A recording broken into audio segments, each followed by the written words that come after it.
Hello everyone, welcome to IFAS। तो आज क्या जानने वाले हैं हम। हमारा जो गेट एक्सेल 2027 में बायोकेमिस्ट्री का सेक्शन है, तो मैम उस सेक्शन के सिलेबस में कौन से चेंजेस आए हैं।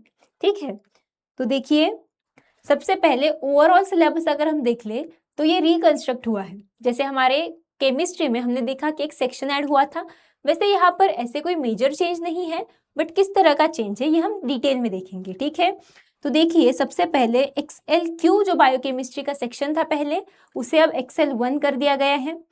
पहले 6 ब्रॉड सेक्शंस थे, अभी जो 6 सेक्शंस है वही है, बट उन्हें रीऑर्गेनाइज कर दिया गया है। जो टॉपिक्स थे वो पहले ग्रुप किए गए थे ब्रॉडली, और अभी ये टॉपिक्स जो है ये स्पेसिफिकली क्लासिफाई किए गए हैं। जो टेक्निक्स थी वो पहले अक्रॉस ईच सेक्शन स्प्रेड की हुई थी, बट अभी उन्होंने जो एनालिटिकल टेक्निक्स है उन्हें कंसोलिडेट कर दिया है। उसी के साथ देखिए पहले हमारा इम्यूनोलॉजी जो था ये सेपरेट सेक्शन था, बट अभी अगर हम देखेंगे तो इम्यूनोलॉजी जो है वो इंटीग्रेट कर दिया गया है into your analytical techniques. Okay, तो अब देखिए सेक्शन वाइज कंपैरिजन अगर हम करें तो सबसे पहले जो हमारा सेक्शन 1 है उसमें देखिए गेट एक्सेल 2026 में अगर हम देखेंगे तो था structure and function of biomolecules, और अभी क्या है सेक्शन एक्सेल 1.1 जो है इसमें structure and function of biomolecules ही है। मतलब फर्स्ट सेक्शन में तो मैम कुछ चेंज हमें नजर नहीं आ रहा। सेकेंड जो सेक्शन है हमारा उसमें देखिए enzymes, bio energetics and metabolism ऐसा था, लेकिन अब सेक्शन XL 1.2 है और उसमें enzymes and general principles of metabolism ऐसा है। ठीक है, सेक्शन 3 पहले हमारा बायोकेमिकल सेपरेशन टेक्निक्स था, अभी हमारा सेक्शन 3 जो है वो है metabolic pathways and associated disorders, जैसे आप देख सकते हैं। फिर सेक्शन 4 देखिए इसमें आपका सेल स्ट्रक्चर एंड सिग्नलिंग था पहले, और अभी इसे एनालिटिकल टेक्निक्स में कन्वर्ट कर दिया गया है। और सेक्शन 5 जो है हमारा वो पहले मॉलिक्यूलर बायोलॉजी एंड बायोटेक्नोलॉजी था, और अभी ये है हमारा सेल स्ट्रक्चर एंड फंक्शन। फिर सेक्शन 6 जो था ये इम्यूनोलॉजी था पहले, और अभी ये gene expression, regulation and DNA repair कर दिया गया है, जैसे आप देख सकते हैं स्क्रीन पर। ठीक है, अब आगे देखिए बायोमोलिक्यूल्स जो हमारा फर्स्ट सेक्शन है उसमें तो कोई मेजर चेंज नहीं है। टॉपिक्स जो है वो एज इट इज है, जैसे आप देख पा रहे हैं स्क्रीन पर, इसमें कोई मेजर चेंज नहीं है। मेजर मतलब चेंज ही नहीं है मैम, मेजर कहाँ से। और जो सेकेंड सेक्शन है जो एंजाइम्स एंड मेटाबॉलिज्म है ये थोड़ा सा एक्सपांड कर दिया गया है।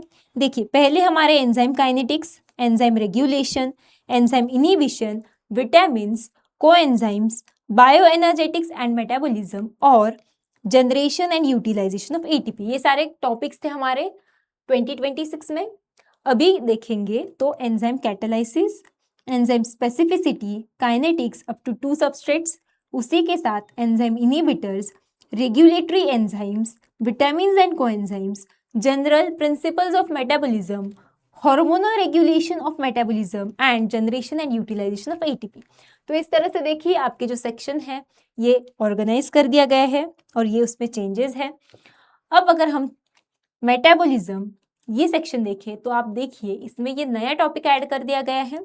पहले जो मेटाबॉलिक पाथवेज थे पहले वाले सिलेबस में वो कौन से थे, ग्लाइकोलाइसिस, TCA साइकिल, उसी के साथ pentose phosphate pathway, oxidative phosphorylation, gluconeogenesis, glycogen metabolism, fatty acid metabolism, metabolism of nitrogen containing compound जिसमें आपके nitrogen fixation, amino acids and nucleotides का मेटाबॉलिज्म आ गया, उसी के साथ फोटोसिंथेसिस एंड केल्विन साइकिल।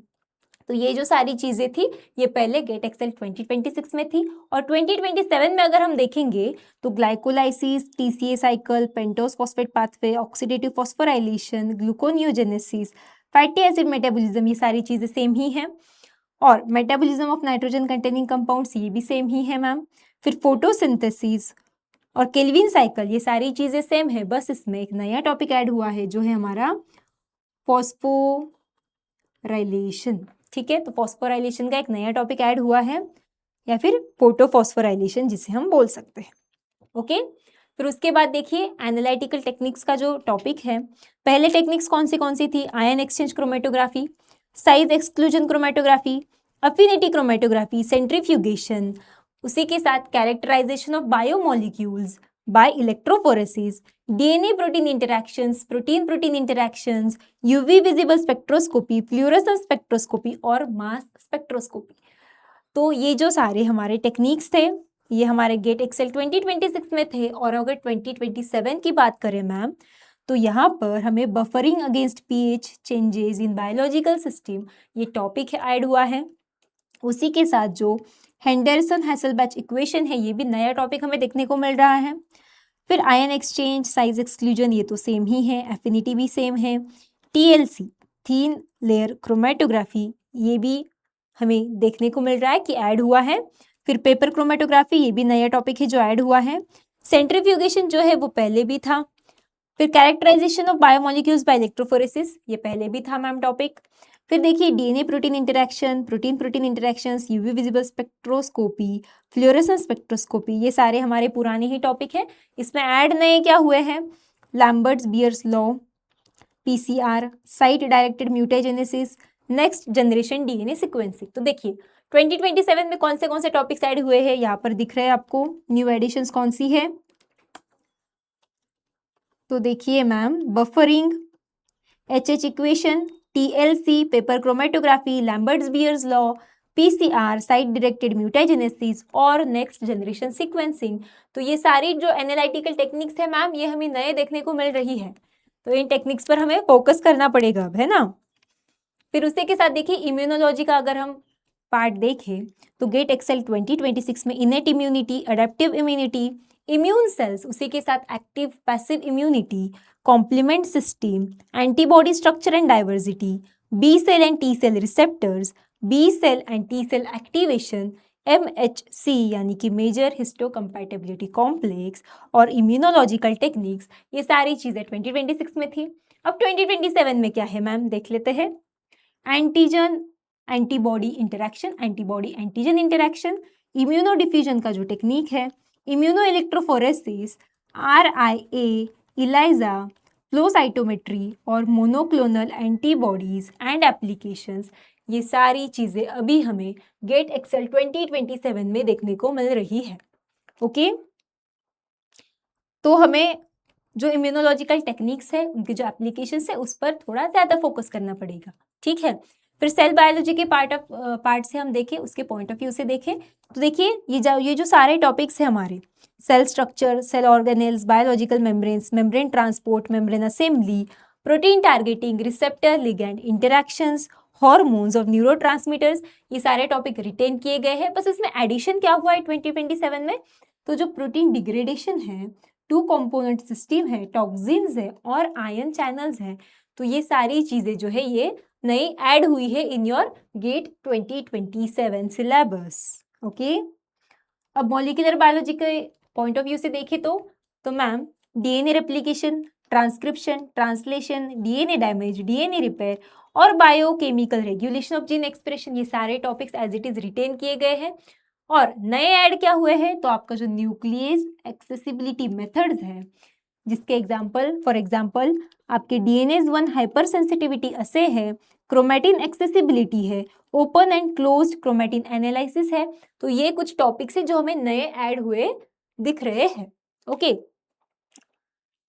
और ये जो हमारे PCR, site directed mutagenesis, next generation sequencing थे, तो ये सारी चीजें हमारी शिफ्ट कर दी गई है बस एनालिटिकल टेक्निक्स के सेक्शन में। ओके, अब आगे देखिए चेंज की समरी एक बार देख लेते हैं। तो बायोमोलिक्यूल्स जैसे मैंने बोला ये तो अनचेंज ही है, इसमें तो कुछ ज़्यादा चेंज है ही नहीं। फिर एंजाइम काइनेटिक्स जो है ये सेक्शन हमारा थोड़ा सा एक्सपांड किया गया है, एंजाइम्स जो है इन पर एम्फेसिस किया गया है, ठीक है।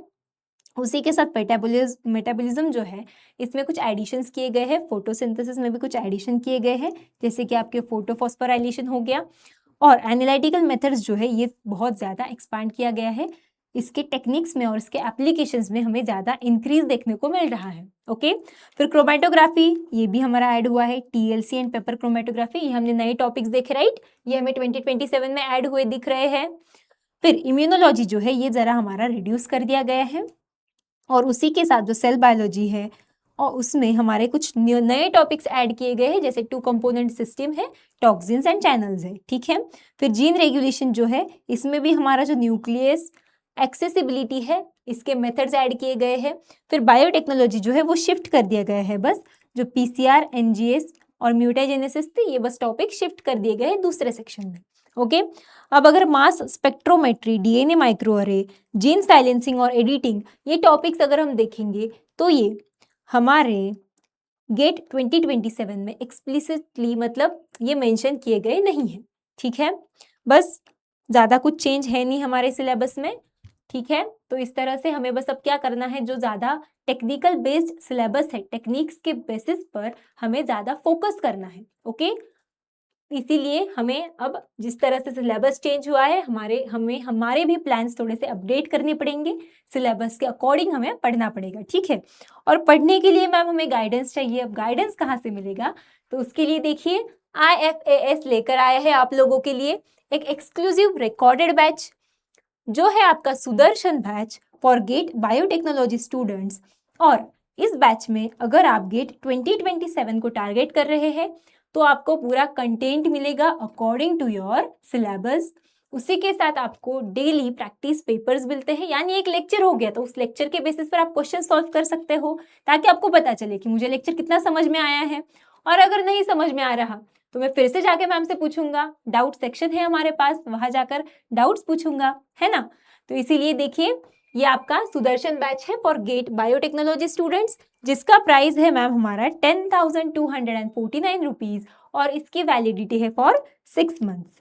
और वही अगर मैं गेट लाइफ साइंस के बच्चों के लिए बात करूं, ठीक है, बायोटेक्नोलॉजी के लिए तो बोल दिया मैम, लाइफ साइंस के बच्चों के साथ अन्याय क्यों। तो देखिए लाइफ साइंस के बच्चों के लिए भी बैच है जो भी 6 मंथ्स के लिए ही है और जिसका प्राइस भी 10,249 रुपीज है। अगर आप गेट एक्सएल या फिर गेट बायोटेक्नोलॉजी इन दोनों में से किसी भी सब्जेक्ट्स के लिए टारगेट कर रहे हैं तो आप इन बैचेस में एनरोल कर सकते हैं। ठीक है, उसी के साथ आप IFAS के रिजल्ट्स भी देख सकते हैं।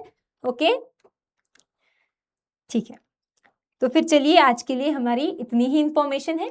कल हम एक नए टॉपिक के साथ आएंगे, कुछ नई इंफॉर्मेशन के साथ आएंगे। ठीक है, तो तब तक के लिए thank you everyone and happy learning.